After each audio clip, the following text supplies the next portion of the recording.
Buenos dias, damas y caballeros. Pumasok muna tayo dito sa botanical garden ng subdivision namin. Dahil dito ay bawal yung mga non-members non-residents. Kaya medyo yun lang, medyo maingay pala dito dahil sa ginagawang paglilinis. Maganda sana iikot dito. Pero sige lang, I hope you can hear me well. So, yan wala naman, I hope walang distortion, no? Yung mga ginagawang paglilinis dito sa grounds ng Botanical Garden. So, yan, may bagong gimmick ang mga DDS, especially dito kay Attorney Torion, Israelito Torion, na gusto magpa-impeach si Ombudsman Boying Remulla. Ka-appoint lang, i-impeach na. At yung mga grounds daw, syempre, betrayal of public trust and grave violation of the Constitution. Dahil sa ginawa niyang pagtulong, at inamin niya ito, na ginawa niya tang pagtulong sa mga ICC investigators, at to investigate EJK cases. Mas constitutional pa ngayon dahil tinulungan niya yung mga biktima, hindi yung mga killers, di ba? So, sabi pa ni Torion, kung tutuusin, maaari itong ituring betrayal of public trust at isang maluphang paglabag sa konstitusyon.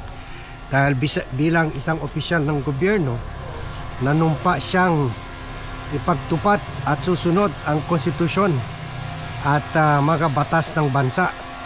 Yan, So, yan ang tingin niya.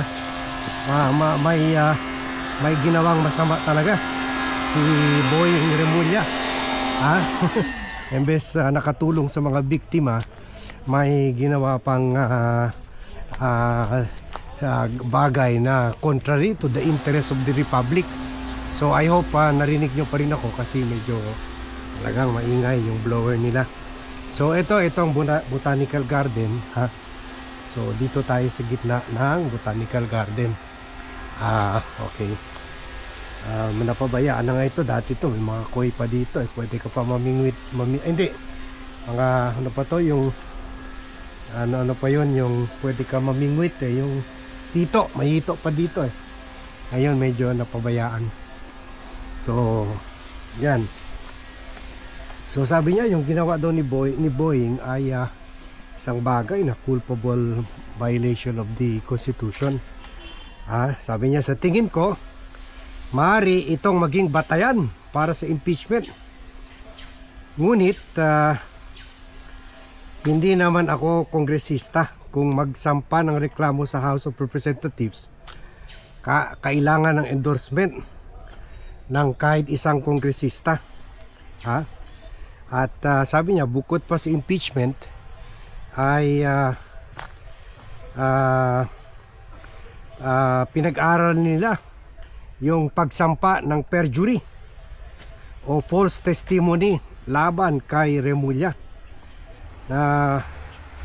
At ito daw ay dahil magkaiba yung kanyang naging pahayag sa Senado noon at kanyang kasulukuyang pag-amin tungkol sa pakikipag-ugnayan sa ICC, lalo na kung ang mga naunang pahayag ay ginawa habang siya ay nasa ilalim ng panunumpa. Good luck.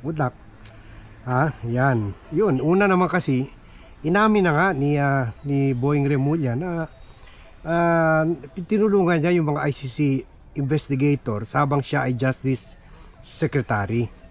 Pero iginit niya na ang kaugnayan ito ay sa proteksyon ng mga Pilipino testigo na maaring tumestigo. Yun. So, ito na, i-impeach na si Boying for doing good for the country. Ipapile pa ng perjury case. Dito piggery ito dati pero pabayaan na rin. So, ikutin natin. Dito nakita niya, oh, gubat talaga, oh. Ganito talaga dito sa amin, gubat talaga. I hope si AI ipapakita yung gubat dito. Kasi gubat talaga siya. Full gubat talaga. Nakakita pa nga kami dito ng mga ahas parati.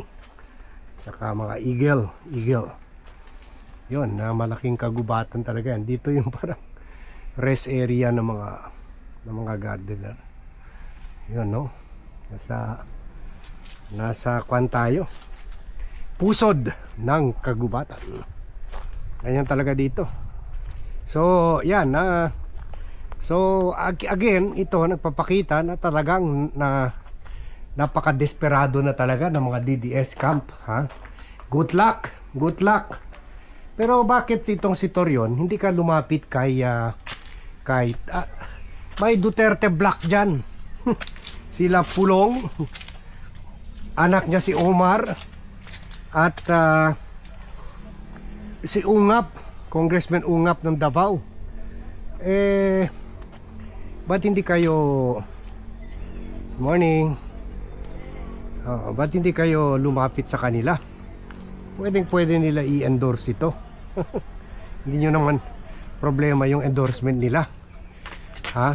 Pero yun nga ang problema, dahil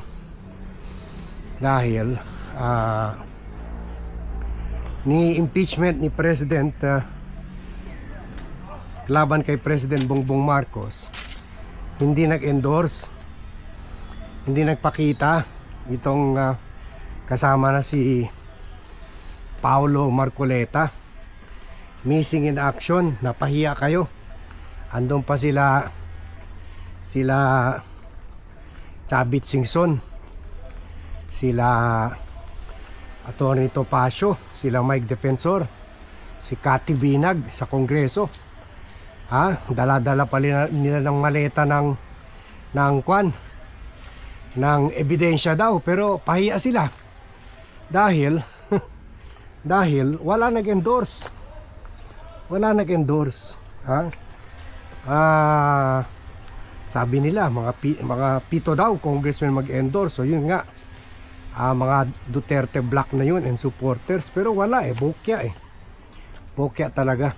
So good luck na lang. So that's one, medyo bumalaps na talaga itong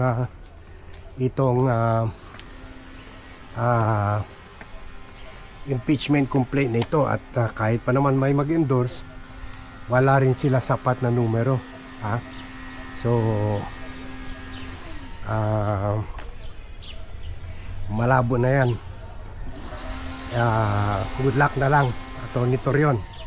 Pangalawa, yung perjury, wala naman hindi naman yung perjury, ha? Kasi for the interest of the state yung sinabi ni Boying Remulla na tumulong siya sa ICC. So wala, another semplang na ops na naman ito ng mga DDS. Napahiya na naman sila dito. Sige, good luck, ha? Pero this all amounts to total panic and desperation, kasi alam nila na malakas ang kaso na plunder at malversation of public funds na ipinail ni former Senator Antonio Trillanes sa Office of the Ombudsman. Kaya siguro alam ni Torion, delikado kung hindi ma-impeach si Sara. Pwede pa rin subukan nila Boying kahit impeachable official, pwede subukan kasuhan, baka makalusot, di ba? Baka sabihin ng korte ng Supreme Court na presidente lang ang may complete immunity, yung vice president limited immunity lang. So problema niya yun, di ba? So also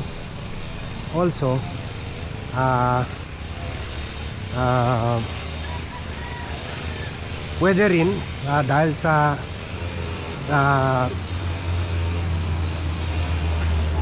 plunder case na yun, pwede rin pag tuluyan ng